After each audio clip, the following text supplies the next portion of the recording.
هذا الشيله من كلمات أم محسن الأشول من أهالي قرية الغولين دمت الضالع، وهي موجهة إلى أخيها محمد صالح الأشول، والقصيدة تحكي وتعبر بما فيها.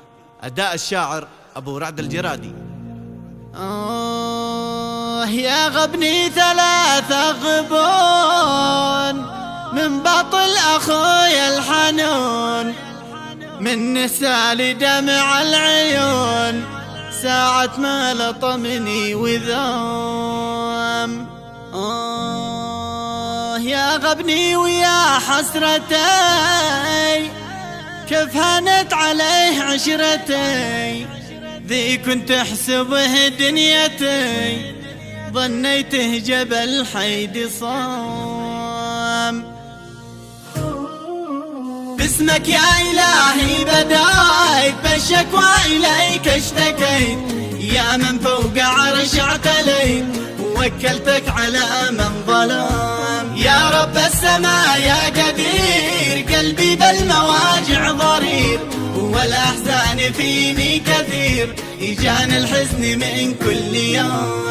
بشرح للجميع قصتي بالتفصيل عن حالتي، من ذي أضنك وعيشتي وخلوني أذوق الألام. أم حسن تقول الوجع وسط الراس ما عاد هجع، من بعد ما محمد قطع حبل الود ظهر انقسام. ذي كان الشقق والرفيق والنور الذي في الطريق أعماني وخلى الحريق تشعل مثل نار الحماه. هشتي غيرك يا أخي ويش السر وانت السخي، وانت حيدي الشامخي لا أشوفك في على القماه. واليوم قد ظهر قوته فوق اخته ويا عيبته، يقهرني أمام زوجته مد يده بوجهي لطام. اقسم باسم واحد أحد من ساقه رخي للأبد، أو انسى الألم والنهد ذي وسط الفؤاد ارتسام. الطمه بخمس البنان ما بنسى طول الزمان، لأني قد جرحني وهان أوجع قلبي المحترم. يا غبني ثلاثة غبون من بطل أخويا الحنون، من نسال دمع العيون ساعة ما لطمني وذاه. يا غبني ويا حسرتي كيف هانت عليه عشرتي، ذي كنت أحسبه دنيتي ظنيته جبل حيد صام. أخفيت البكاء داخلي والنرف الكبد تشعلي، والأحزان تقلي قلي ولساني أصابه عجم.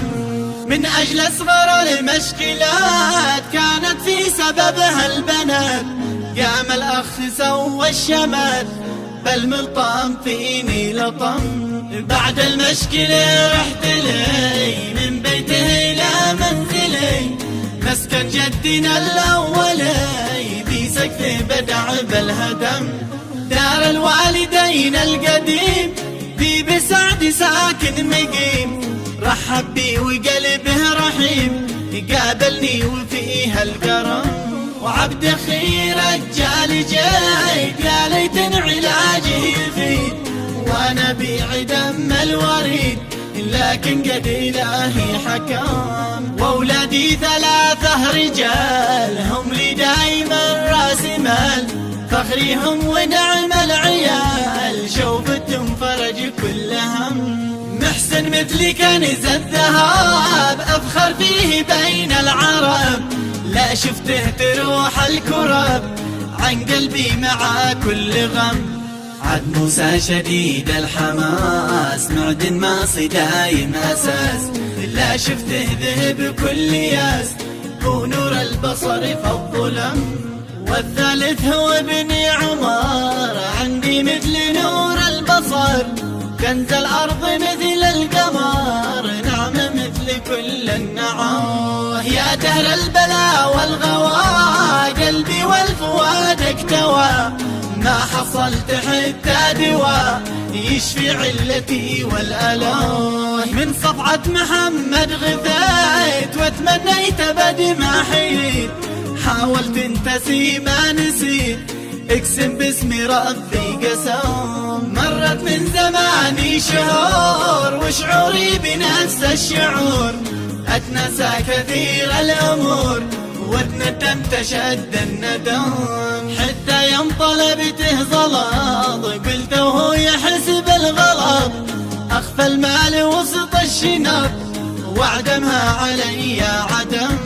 ليش تخفي علي الفلوس يا اخي والحياة هي دروس، طمع المال ذل النفوس لو تملك ابوها رزم.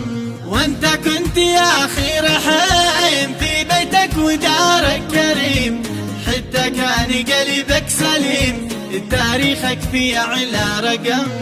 اشذي غيرك فالمزاج خاص بعد عقد الزواج، طبعك صار فيه انعواج واللي مالي وضعك سجن.